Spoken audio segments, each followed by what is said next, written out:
What's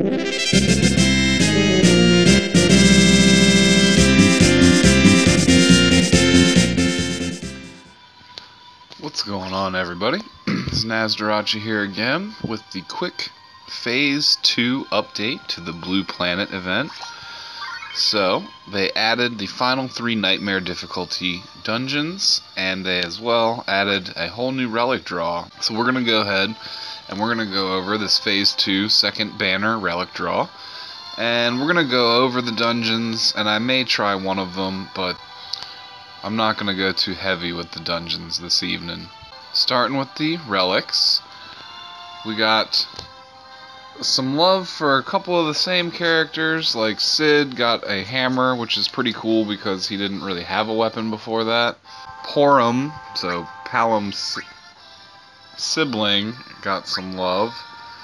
And then Yang got another set of claws here, the same white dress and the same fairy claws. So there is an Overstrike for Rydia. We're going to check that out first here. That is your 6-star Overstrike Soul Break weapon here. So it's got 77 attack, obviously low, it's a staff, 161 magic, 81 mind. It's obviously focused around black magic. There is a synergy bonus, so when you're in a Final Fantasy IV dungeon, you're going to get a small boost to your earth damage. And there is the Overstrike Eidolon Emissary. Deal massive summon magic, earth, water, and holy damage to one target. Can break the damage cap unique to Rydia. So this is a very, very standard Overstrike Soul Break. It's a magic-based one, obviously, earth, water, and holy. Basically what happens is you hit it, and Titan, the Mist Dragon, and Leviathan all pop out, and they each hit your one target to do a combined Overstrike. Pretty cool item, nothing crazy going on with it, and it sucks that it doesn't have a constant bonus effect, only a synergy. So, moving on to Dark Knight Cecil, we have a 134 attack 5-star sword, adds a small boost to dark damage with no synergy required. Getting something like this will help you have a character that could potentially synergize with Fusoya's Super Soul Break on that new robe they just put out for him. But moving forward, the attack stat is alright, but once you combine it a few times it'll be decent for what it is. Soul Break Dark Flame, deal 8 range physical dark and fire attacks to all targets, deal moderate damage to the user based on their max HP, and raise the user's attack a moderate amount, and resistance a moderate amount, and of course you get haste and burst mode. So a lot of dark attacks, physical ones, tend to deal damage to the user, and a lot of dark magic attacks tend to be based around having Doom cast on yourself for extra damage, or just, that's kind of how they function, which tends to be a reason why I personally prefer Paladin Cecil over Dark Knight Cecil, just for sustainability. So the burst abilities you get are Black Velvet, deal 4 physical dark and non-elemental attacks to one target. The damage dealt increases when your health is lower. So the lower Cecil's health is, the more damage this is going to do. Nightfall, deal 2 physical dark and non-elemental attacks to all targets, and deal a small amount of damage to the user proportional to your max hit points. So kind of basic dark burst abilities, nothing too really crazy or special to write home about, but if you do have an enemy that's weak to dark, stacking the boosts with Fusoya with this burst mode can definitely give you the upper hand versus an enemy, like I said, weak to dark. Alright, moving on to Kane here.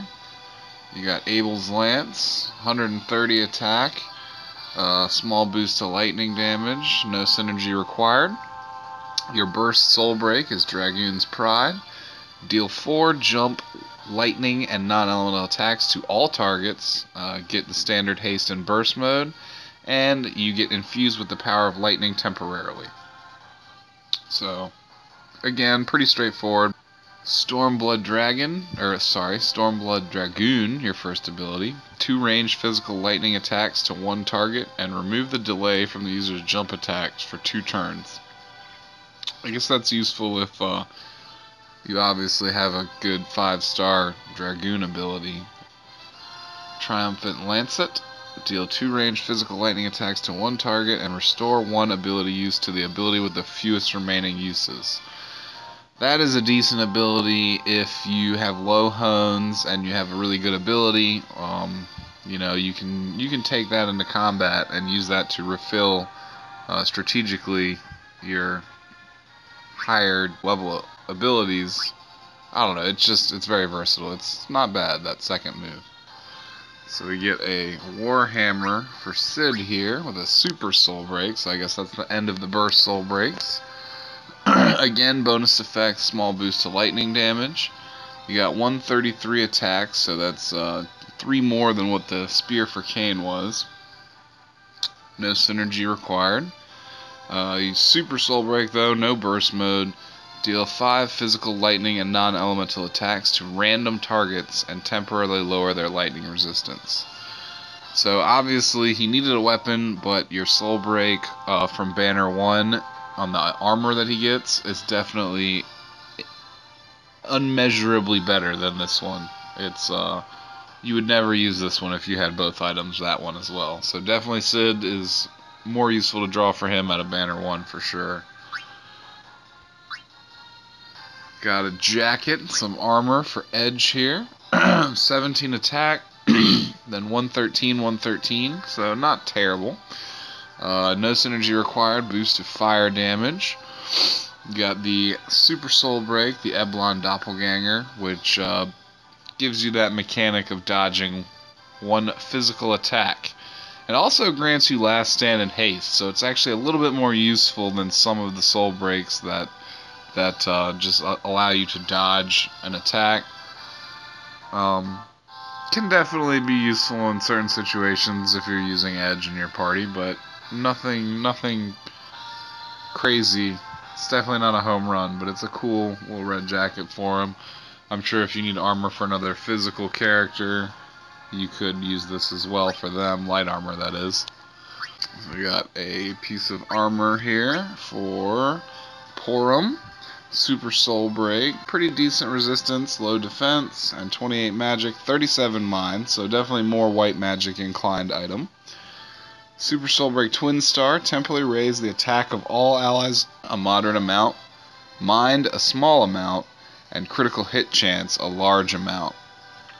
So this is definitely a support ability.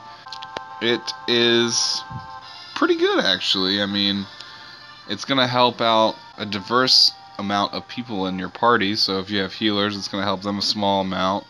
The attack and the critical chance is going to help everyone, you know. So this is a decent support item, you know. If you draw this item and you happen to use Porum, this is not bad. But again, nothing too crazy either. Super Soul Break for Yang, which is better than the Banner 1. So Banner 2 is definitely better for Yang because you can actually draw his Banner 1 weapon in Banner 2 as well, and you have the possibility of drawing these Hell Claws. So if you're trying to pimp out Yang, definitely Banner 2 here is better for him. Soul Break to Yang, add small chance of poison, no synergy required. Your 131 attack there, so it's 2 less than the Warhammer for Sid, and 1 more than the Lance for Kane. Super Soul Break, Exploding Volcano Kick, deal 6 ranged physical earth and non-elemental attacks to all targets, and temporarily lower their earth resistance. It's something to have for Yang, you know. If you're going against earth weak enemies, then obviously it's going to be pretty decent. Other than that, it'll make enemies a little bit more weak to earth, so it could have some strategic implications, but like I said, it's just kind of something so he has something better than his beginning Soul Break. Alright, this white dress, if I'm not mistaken, yeah, is the same as it was in Banner 1, and these Fairy Claws as well are the same as they were in Banner 1, so I'm not really going to spend too much time going over them.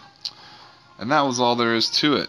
I do not have enough to draw any type of large quantity, but I will definitely do the 100 gem draw here and see if maybe I get something.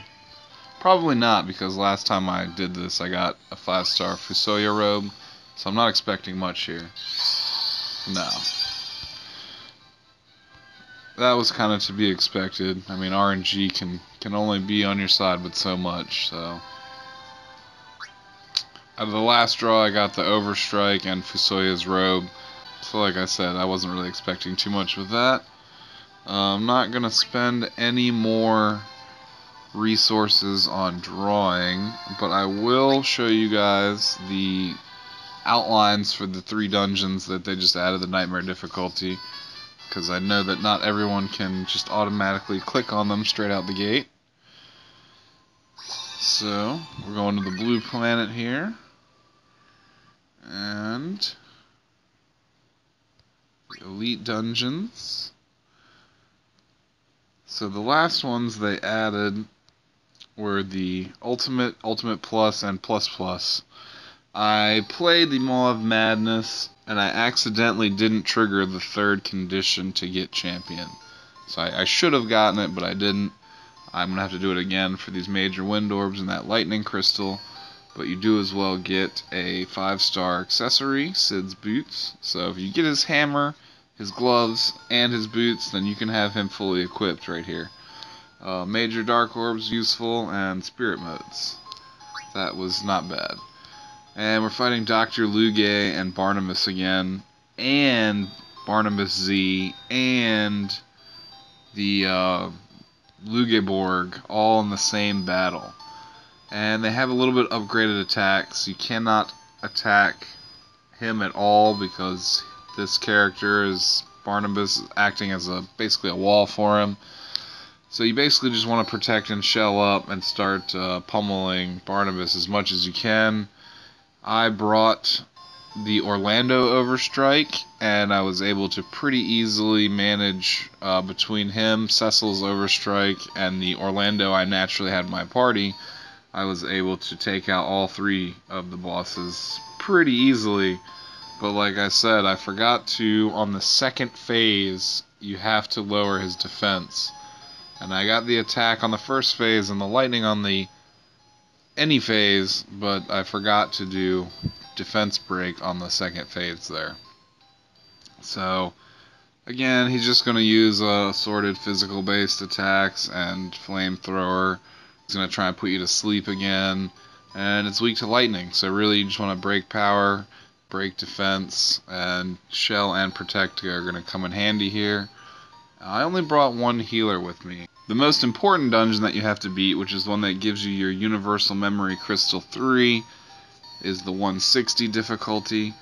As you can see, you also get a Wind Crystal, 5 major Power Orbs, and 5 major Black Orbs. This fight, I did have to use 1 Mithril to continue, and then I fairly easily beat him because all of my soul breaks had built up. I kind of strategically did that to beat this guy. But yeah, he attacks with a lot of dark-based physical attacks, so you're going to want Protect Go. You're actually probably going to need some form of Protect Go or, damage barrier. He's also got some group attacks like Darkness, all Darkness. Yeah, basically you're just going to want to protect, have some group heals, have some decent heals, 2 heals for this battle. Like I said, I just kind of planned it around losing once and using 1 Mithril to continue. And I got lucky and I got the offensive 10% buff, so it wasn't too difficult with that 2nd run through. Sloga is crucial. You're definitely going to want to slow him, just like that boss I showed you in the last little video. It's going to fucking really cripple him.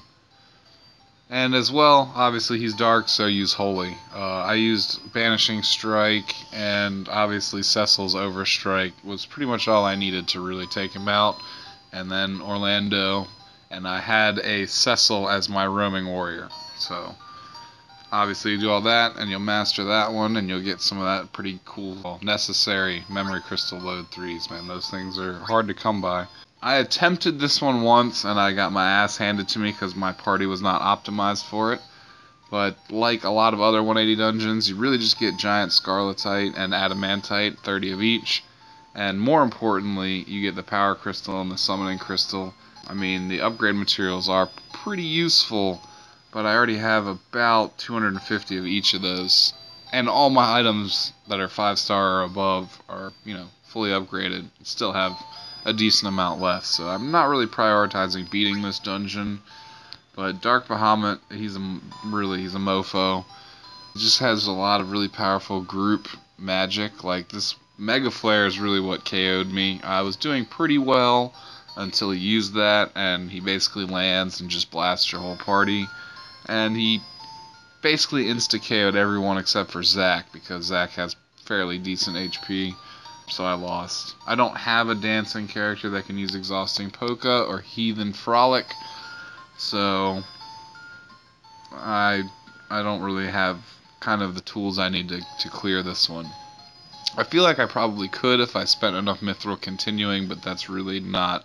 It's counterproductive to do that. Once or twice is okay, but anything more than that, I mean, I remember getting my first record material, or record, the record breakthrough.